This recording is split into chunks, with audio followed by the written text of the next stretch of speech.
Well, the ventriloquist in me is really pleased about our next presenter.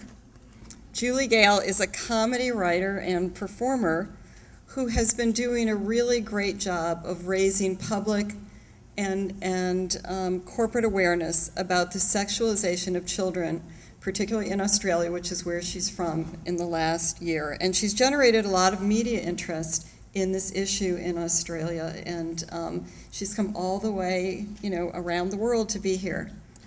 So, Julie?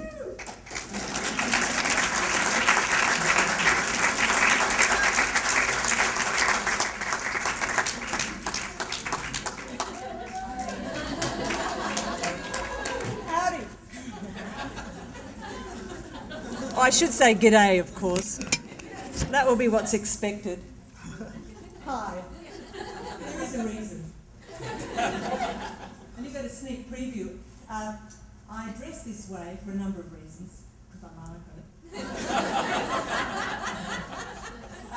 But I figure that, what I'm wearing represents three at least of, the greatest feminist role models on the planet today for our kids. One of them being the Bratz dolls. The other, of course, the Pussycat Dolls. And let's not forget Playboy bunnies. I was raising my kids. My daughter's 12 and my son's 10.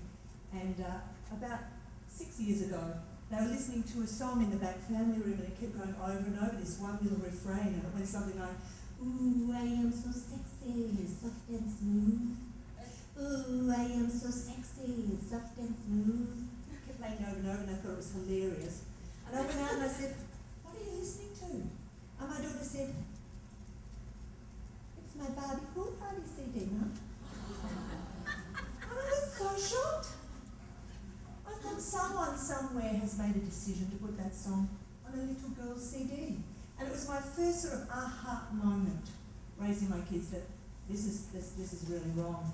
So being a performer, I love to observe what's going on around me, so I started to take notice what's happening in my environment. And right at the end of my street is a billboard space. And of course this is for coffee. Obvious.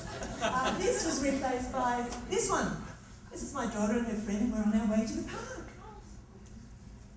And I started to think, I don't like this. I don't want this at the end of my street. And I was writing a one-woman show about the sexualisation of kids. No one else was talking about it, and I thought, this is something that really stirs me up and it angers me, and so I'm going to write about it. And then in October 2006, a really great piece of research came out from a think tank in Australia called Corporate Pedophilia. Made a huge impact. And I read about it in the paper, and it was like Christmas. I thought, oh, this is what I'm writing about. So I contacted Dr. Emma Rush immediately. And what really stood out for me in that paper was this little sentence. So far, there's been no public debate about this issue in Australia. So it was a very easy leap for me to scrap the one-woman show. I thought, this is what I'm going to do. I'm going to rouse up the public, get the awareness happening. And so immediately I decided the first step would be to get a whole bunch of child development experts and politicians in Canberra, which is where our Parliament House is.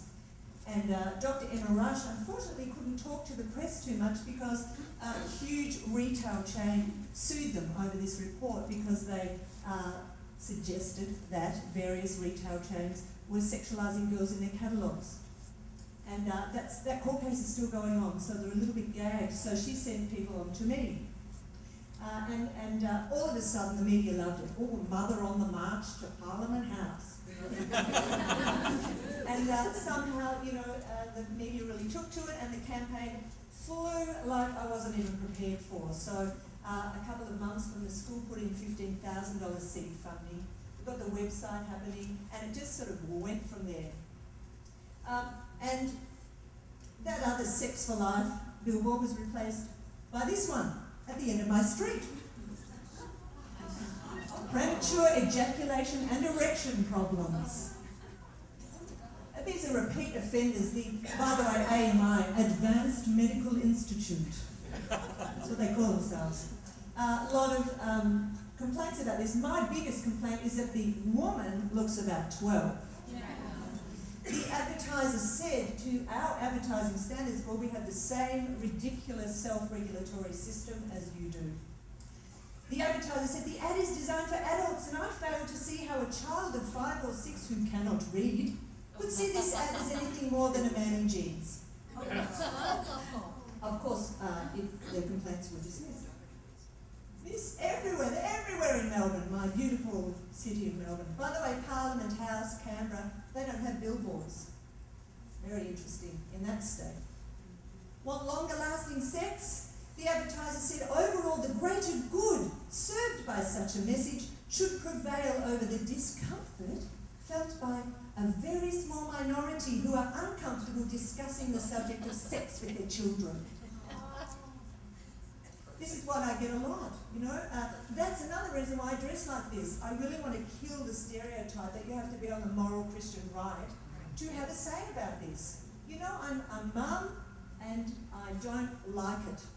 And I'm happy to speak out about it. And that is actually giving a lot of permission for other people in the community to say, I don't like it either. This is a brothel ad. This is right around the corner from my son's school.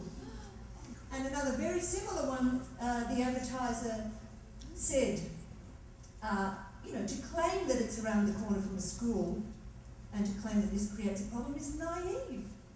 Because such a claim ignores, get this, the valuable educational role played by advertising.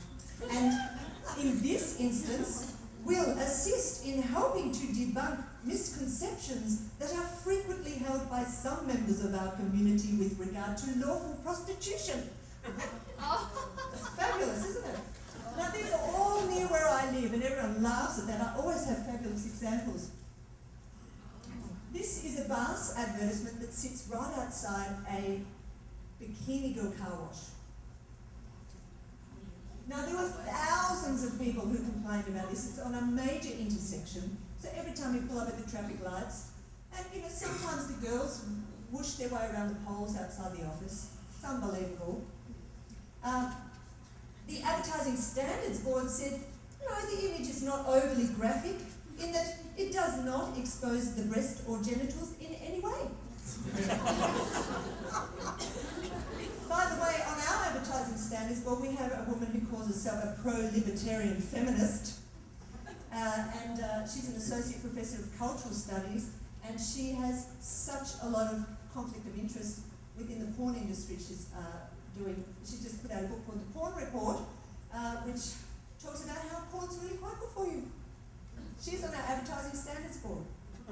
Now, the Kittens Bus, one of the owners on radio recently said, it's been approved by the Australian standards, and the reason they approved it is that we are actually promoting what we are actually doing, which is strip clubs. It's like if you have a hamburger shop, you put a hamburger on the side of the bus. And you're basically in line with the product you're promoting. So we are promoting our product. And I think it's a gorgeous analogy because hamburgers are a piece of meat, aren't they? This I took 2 days before I left. I put in a complaint, of course, to the ASB. I said, I know you will not uphold my complaint because there are no nipples or genitals showing. But I'm complaining anyway. This one, 2 days before I left. And you know what? I'm so excited. Through on my email last night came the answer from the Advertising Standards Board.